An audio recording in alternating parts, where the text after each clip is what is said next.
So, Disney's Loki on Disney Plus has been chugging right along. Episode 5, we have some more stuff going through. So, what's been happening so far in Loki, Casey? So, we've already talked about the episodes 1, 2, and 3, where Loki gets to the TVA. Loki learns about the TVA. He runs into Owen Wilson. He kind of like tells him, okay, here's what's going on. There's another Loki running around. We need you to help us catch it. Another variant of you in the timeline. You also broke the timeline when you picked up the Tesseract. Bad Loki. Yep. Loki's like, all right, cool, bet. We find out that other Loki, female Loki. No, that's not my name. I'm Sylvie. Okay, whatever. Your name's Spaghetti. I want to be called Spaghetti. Your name's Spaghetti. Whatever. Ham banana, no. But so Sylvie, she's stronger than Loki. She's more powerful than our Loki. What's up with that? Anyway, or so we're led to believe. She's really just got the one trick. I mean, dude, she's a better fighter. She can actually enchantment. Yeah. Our Loki looks like, what is up with these Disney Plus shows and the main character getting served up? Why is our Loki so lame compared to the other Lokis? Like, what's up with that? It's so crazy. So cool. You can't just have him be the best. Why not? It's a show. Nah. Weird. Nah, man. You got to have your heroes be fallible. That's what Marvel's all about. Oh, it's the world outside your window, dude. Loki learned about Sylvie. So Sylvie is kicking ass going through. She's trying to take down the Time Variance Authority because we learned that they took her as a child, as a wee baby. She was just playing around. She was playing around in a room, and all of a sudden these a-hills come in, and they're just like, yo, you come with us. You're about to cause a great disturbance in the sacred timeline. And she's just like, yo, why did you guys kidnap me when I was a child and take everything from me? I will take everything from you. If this thing's not real, what's happening? Everything's alive. So, what's going on, Casey? They team up. He catches her. They're on a train. They talk about their past. They bond. It's great. They almost kiss. It's weird.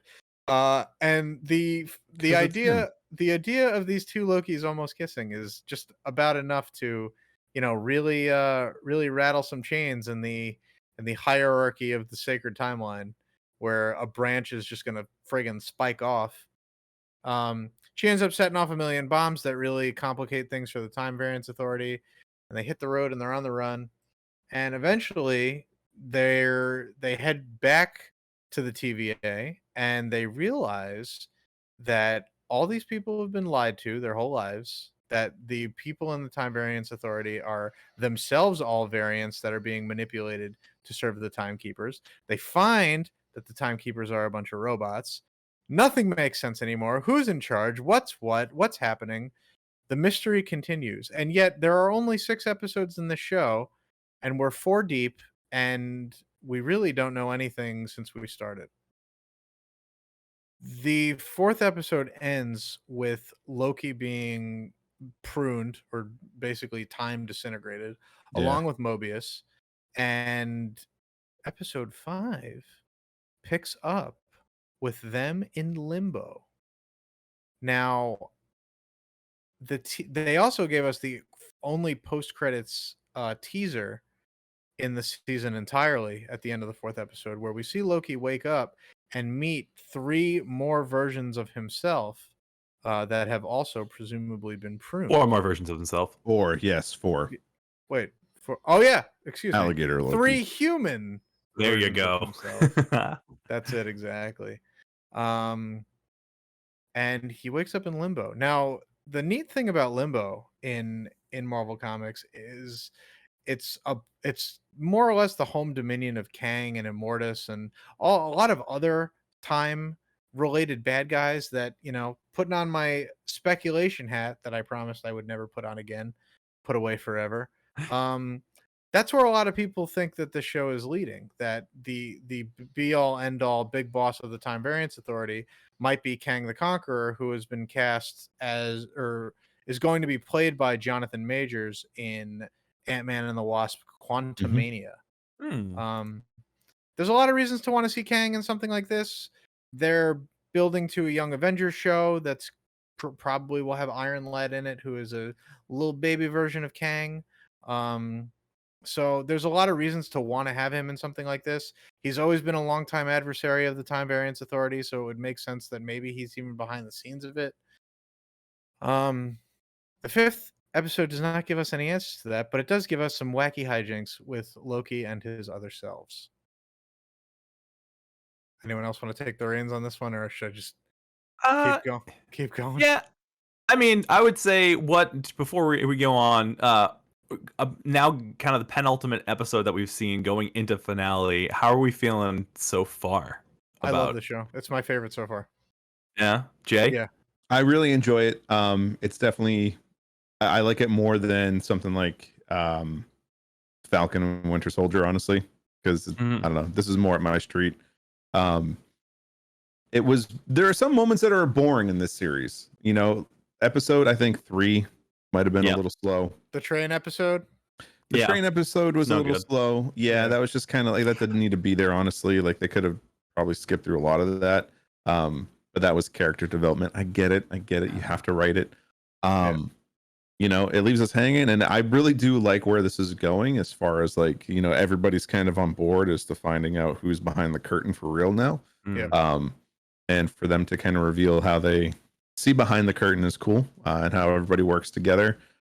What I truly like though is that Loki kind of understands that he is more powerful than he thinks he is. Or he should be. Or he should be, right? Or it's going to take time for him to become stronger, and he does want to last. You know, he's going to survive for more time. But I think, you know, he's starting to kind of believe in himself, and I feel like he maybe hasn't, and he's just kind of been coasting off of his talent and good looks, and he hasn't put any effort in. You know, where old Loki was like, yeah, like he put effort in by kind of escaping, you know, Thanos and living on a planet by himself for a really long time. Before he decides to leave, which then creates or a variance, and then they come by and capture him. The most fun about this version of Loki is that he looks like he literally walked off a page of a comic book in the 1960s. The costume is spot on in more or less the same way that, you know, Captain America had his USO outfit in the first movie. You know, his little parade outfit that was, you know, straight out of the comic. Wanda and like Vision, how Iron Man's you know, original suit when he's coming out of the cave, you know. Or even his Endgame suit looks very reminiscent of, you know, his 1960s costume. I was gonna say Wanda and Vision in their Halloween outfits that are lifted straight from the comics. There's that too. I love the touches that they put into something like this, and they make it very clear that this Loki is just I honestly, they call him classic Loki in the subtitles and the credits. Yeah. And I genuinely believe that he is about as peak Loki as you can get. He's everything the MCU fans kind of wanted him to be, where he's like, oh, I fake my death at the hands of Thanos. And, you know, I swap myself for a perfect duplicate. It was a simple magical trick, you know, and he's got like otherwise powerful sorcery and stuff. And it's also the comic book version that, you know, longtime fans have, you know, known to love over the years. Like if you told me in, you know, 2008 that Loki was going to be in a movie and they were going to make him younger, they were going to make him sexier, they were going to make him, you know, more of a complex good guy, you know, or I guess anti-villain would be the appropriate term. I'd be like, get the out of here. Like Loki's an out and out bad guy. He's always ruining for people. Right. You know? And you got to give a lot of credit to Tom Hiddleston. He gave a lot of nuance to the character and more or less reinvented him for the Tumblr generation. But Richard E. Grant is an actor who can really, really deliver, and he's honestly the star of the latest episode. I definitely thought it was the guy who plays Mosley from Downton Abbey, and then I looked up and it's not, but it's he also was in Downton Abbey, so I was like really confused because it's like, oh no, it's everyone. Pretty much any British actor worth their salt has appeared on some has been BBC on there. production. So I think this last episode, I think my biggest gripe with the show is the pacing of the show. I think that this last episode kind of dragged. Obviously, the finale, like, freaking ruled. That was cool. It was dragged out a little bit, but a classic Loki, like, building a freaking city out of nothing was cool. Yeah. I feel like I would like this better if it was a movie and not 6 episodes. I feel like there's a lot that I like everything that's happening. I just the how much time they spend on things I don't care about, like just like waiting around for things or just going from point A to point B and having conversations that really 10 minutes of conversation really let like for 2 minutes of important information.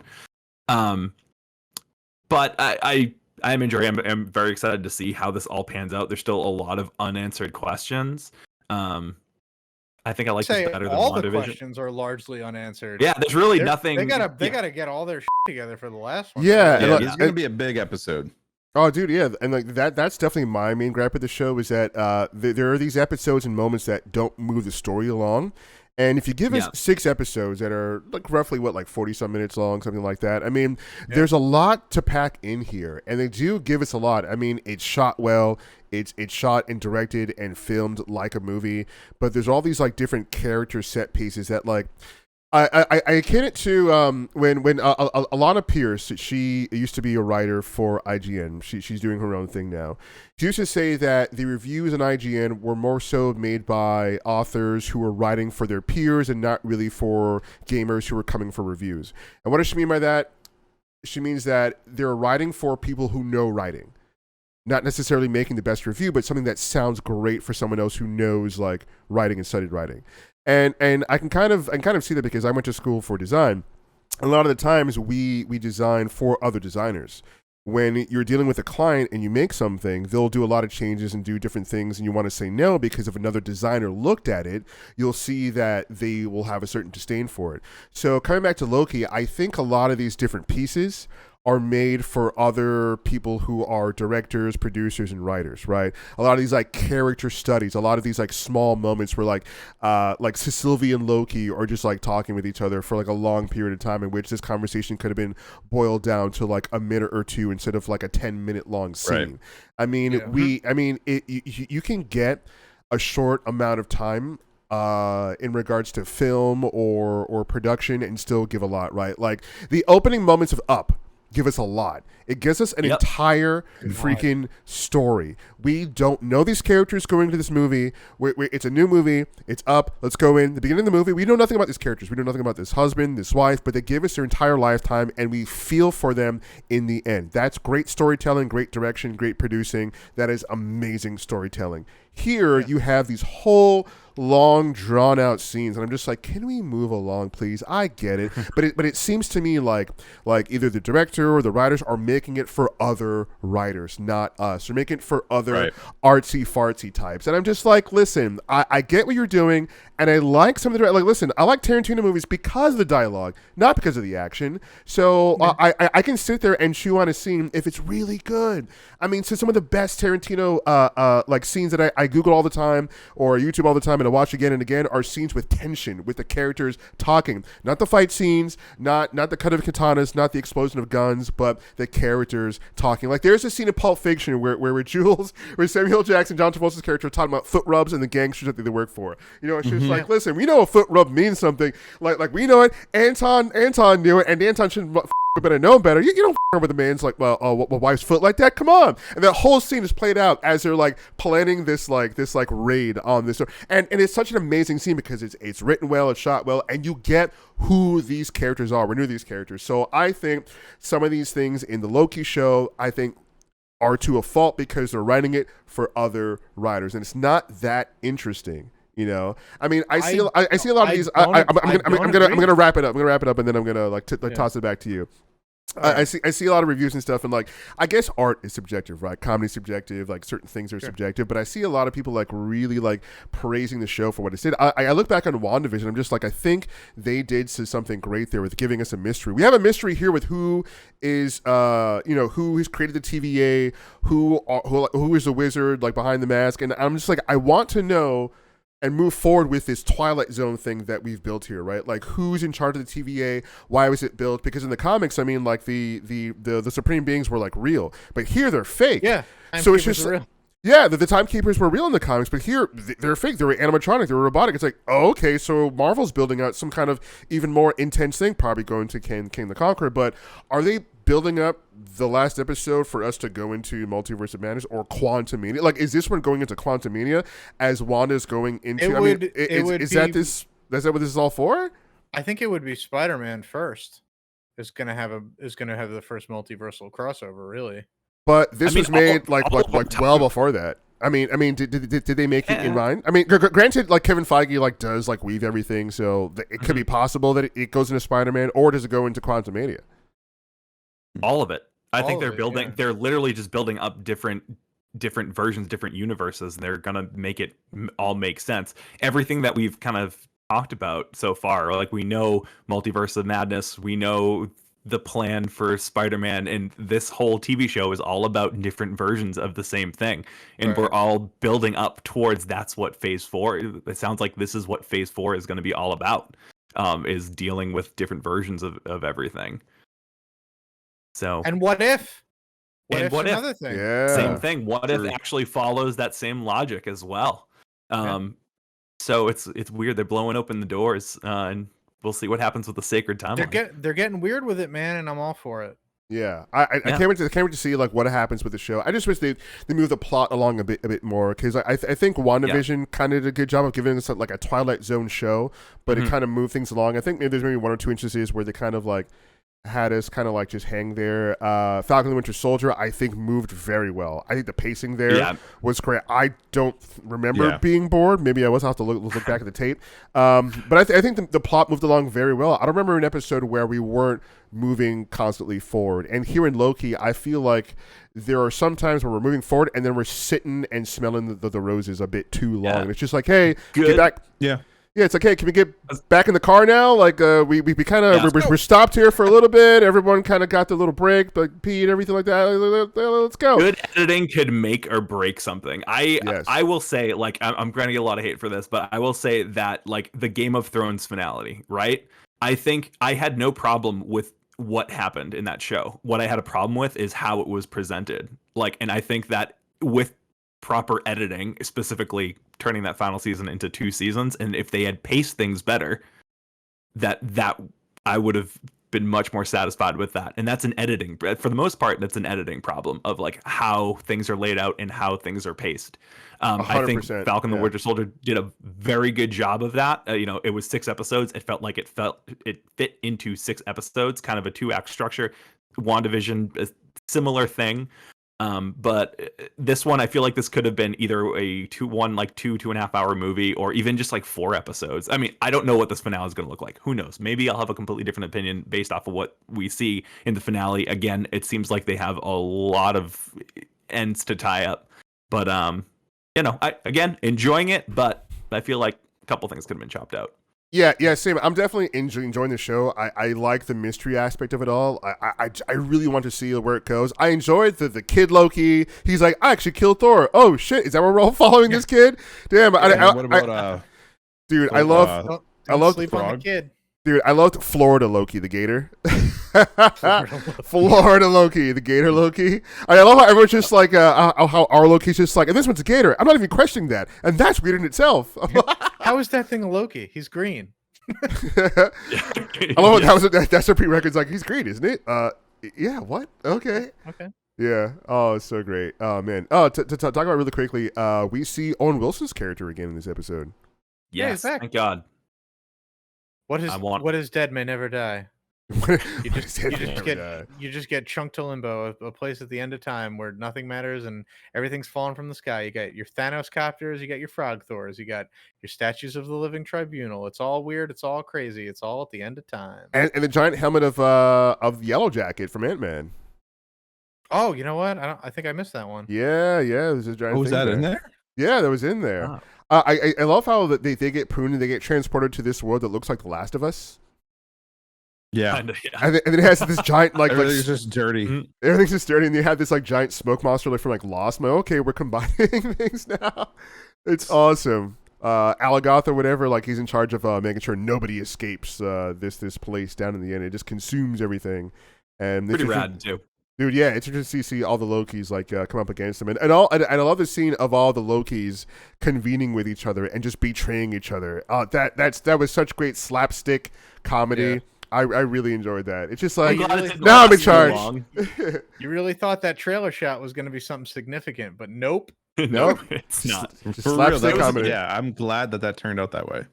Yeah, it was a good bit, but I was like, oh man, if this is what the whole episode is, gonna be really annoyed. But it was like in, out, and then they kind of move on and just take the important Lokis with them. And I was like, all right, that's fine. That's cool. It was hilarious. He's like, you double cross.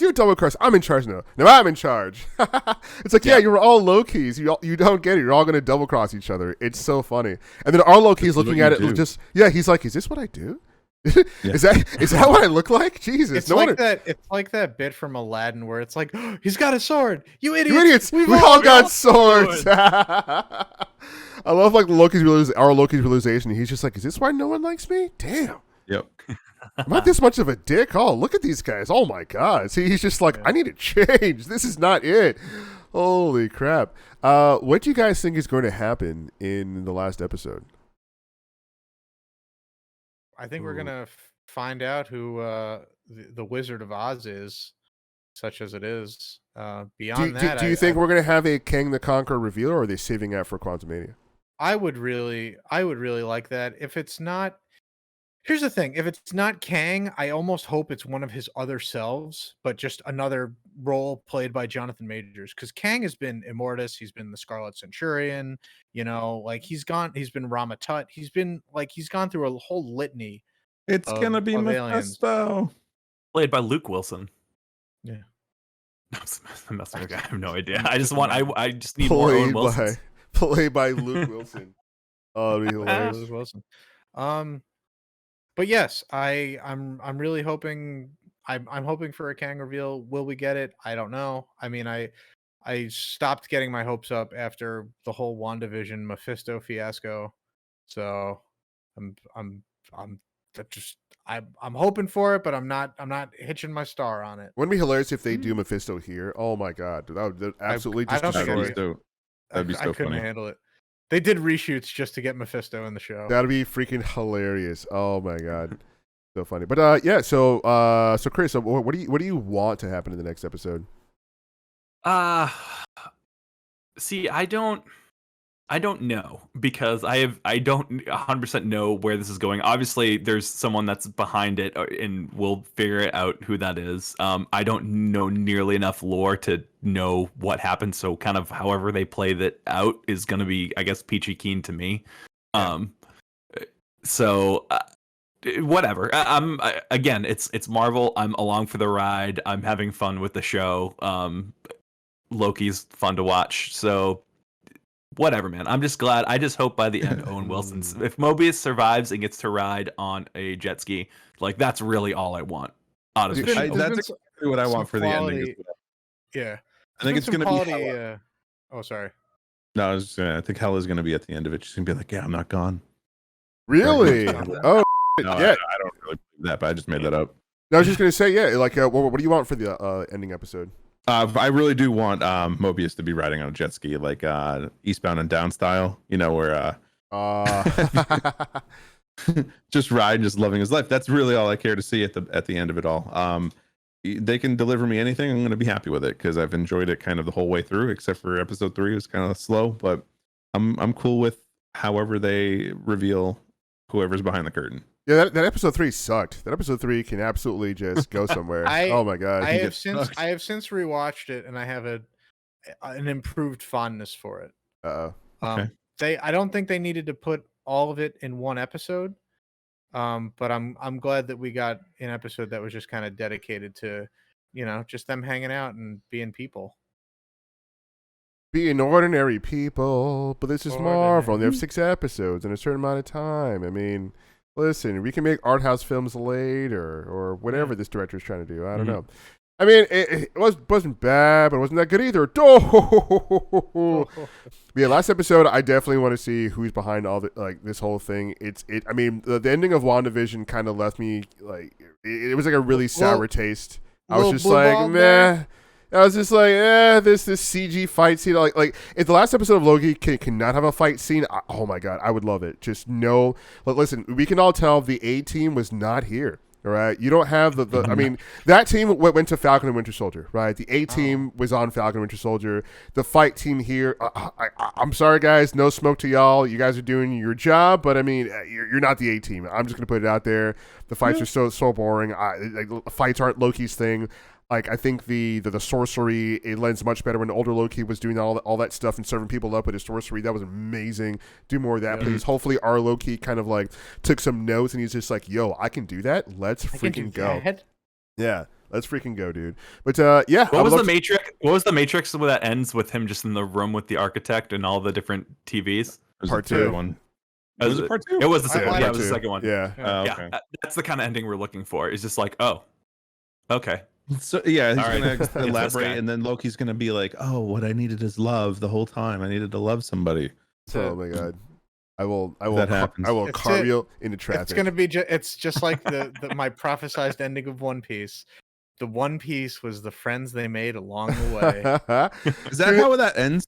No, it's not over yet, but I imagine that is how it's going to end. Bro, Also, if they end this whole thing suicides. with like Loki like searching his feelings, like, oh, I just needed to look inside myself this whole time, I will jump out of a plane without a parachute, bro. Like I will fucking send it. If they can end it without the romance thing, which I think is really forced for some odd, strange reason, like the whole I like it. Sylvie and I think it's forced, dude. Like we like, well, what's the name of that test? There's a test in which if you have a female character, does she talk about guys? Is she sexualized? It's the Bechdel test. Yeah. So she's not sexualized, but like there is romance, like a heavy romance thing. It's just like, okay, so we can't have this strong female character without having a romance. I mean, I know some female friends online are just like, yo, why can't she just be the badass, right? Like same thing with Black Widow. Yeah. They freaking shacked her with the Hulk. Nobody asked for it, but the executives said, hey, we kind of need it because that's what gets the dames in the seats. So I got good news for you. Having seen Black Widow this evening, there's no romantic subplot.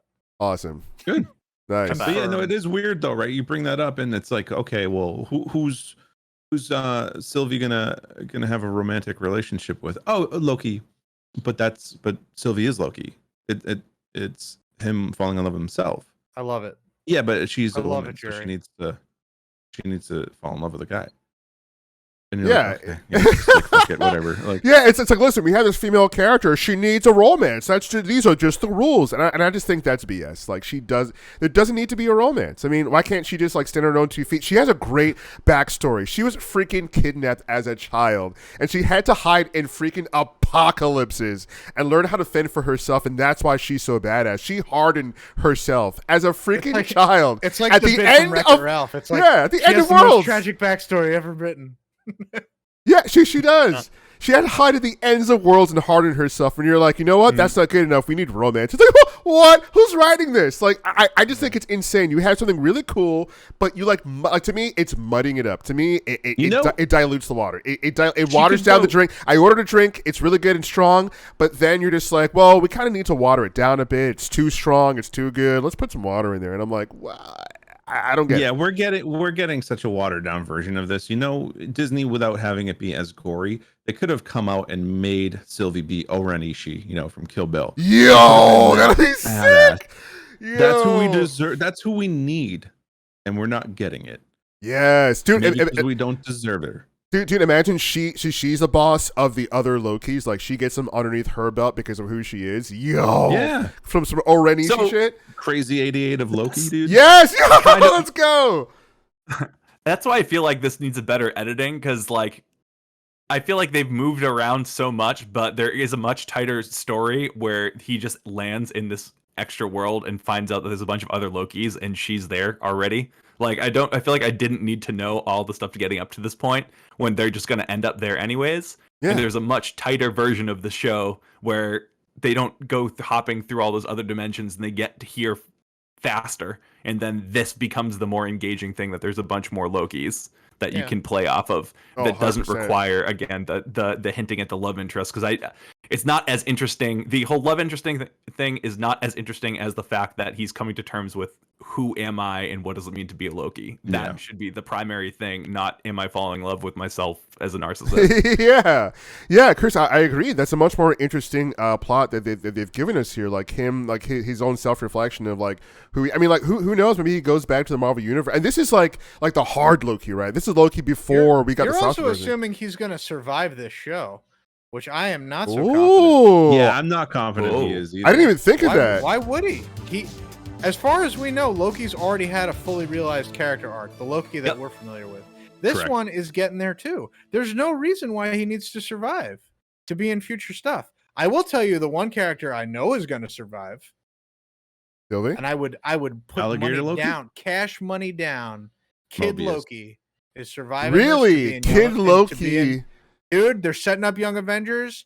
I guarantee you Kid Loki Oh. is escaping the show unscathed. Interesting. You know, it'd be funny. Kid Loki survives, right? He goes, he finds Thor. He turns into a snake, though, slithers up to Thor, and Thor's like, "Oh man, a snake!" And then he goes, "Ah, it's me!" And he stabs him. Good callback. Good callback. Yeah, I need to see more of Florida Loki. That gator is so interesting. He's pissed, man. I enjoyed Gator Loki. I was like, oh, this is. I saw like a screenshot of it, and I was like, oh, really? What are they gonna do with him? This is gonna be dumb. But there was the appropriate amount of. I'm Gator glad he Loki doesn't in that talk. episode. I'm glad he just. Yes, I'm glad he doesn't talk either. So do you think that he's from a dimension where he was just an alligator, or do you think he's trapped like shapeshifter mode lock? I think it's an alligator. Yeah, I think an alligator dimension or a dimension where like they're all animals and he just happens to be a gator. Yeah. Yeah, it's kind of like it's almost as Throg. goofy. It's almost as goofy as like a Rick and Morty sketch, right? Yeah. Yeah. But yeah, Throg. Yeah, they had him in the bottle. Yeah. Yeah, that's interesting. Buried underground. Yeah, Gator, Loki, and Throg from the same universe. Throg, son of Todin. That's good. You know, they never use that. Really? Marvel, send this Send man him a the check. Hey, Yeah. cut me the check. Also, cut Jay the check because I like his version of the Crazy 88s and Sylvie. That's pretty awesome. Thank you. Yeah. But yeah, guys, that's Loki. Next time we talk, we will have seen the season finale. So everyone, make sure you watch Loki on Disney Plus or wherever Loki is sold, and catch up because next time we talk about Loki, it's going to be all spoilers and the end of Disney Marvel Studios' Loki.